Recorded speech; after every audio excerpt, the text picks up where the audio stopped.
controller had sent Edward to the works to be mended. Near the works station, Edward noticed a narrow-gauge engine standing in an open-sided shed. "That's Skarloey," he thought. "What's he doing there?" He remembered Skarloey and his brother Renius, because in the old days he had often brought passengers who wanted to travel up to the lake in their little train. As the men at the works could not mend him at once, Edward asked them to put him on a siding close to Skarloey. Skarloey was pleased to see Edward. "The owner has just bought 2 more engines," he said. "He told me I was a very old engine and deserved a good rest. He gave me this shed so that I could see everything and not be lonely. But I am lonely all the same," he continued sadly. "I miss Renius very much. Yesterday one of the new engines pushed him on a truck, and now he's gone to be mended. I wish I could be mended too, and pull coaches again." "Have your coaches got names?" asked Edward. "Oh, yes. There's Agnes, Ruth, Jemima, Lucy and Beatrice. Agnes is proud. She has cushions for first-class passengers. She pities Ruth, Jemima and Lucy, who are third class with bare boards, but they all 4 sniff at Beatrice. Beatrice often smells of fish and cheese, but she is most important," said Skarloey earnestly. "She has a little window through which the guard sells tickets.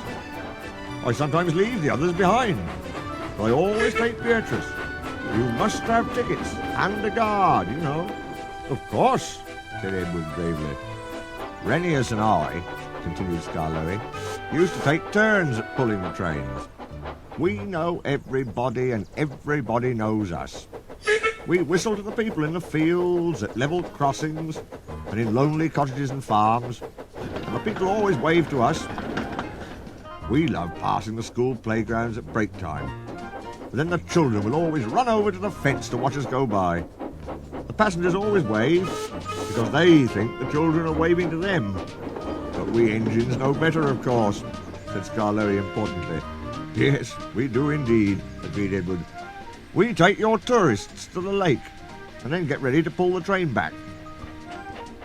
We enjoy the morning journey home, because then our friends from the villages come down to do their shopping. We whistle before every station, 'Peep, peep, look out!' and the people are there ready.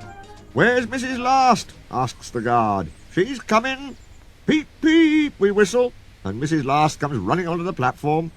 'We'll leave you behind one of these days, Mrs., laughs our driver, but we know he never will.' We stop elsewhere too, at farm crossings and stiles, where paths lead to lonely houses. Renius and I know all the places very well indeed, and our driver used to say that we would stop even if he didn't put on the brakes.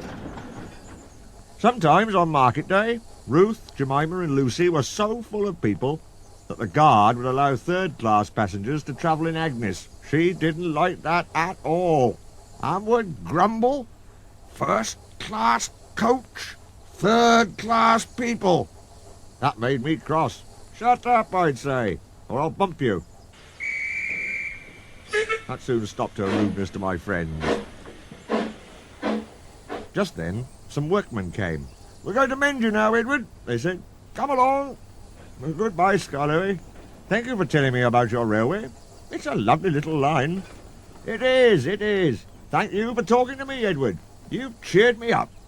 Goodbye.' Skarloey watched Edward being taken back to the works. Then, shutting his eyes, he dozed in the warm afternoon sun. He smiled as he dozed, for he was dreaming, as old engines will, of happy days in the past.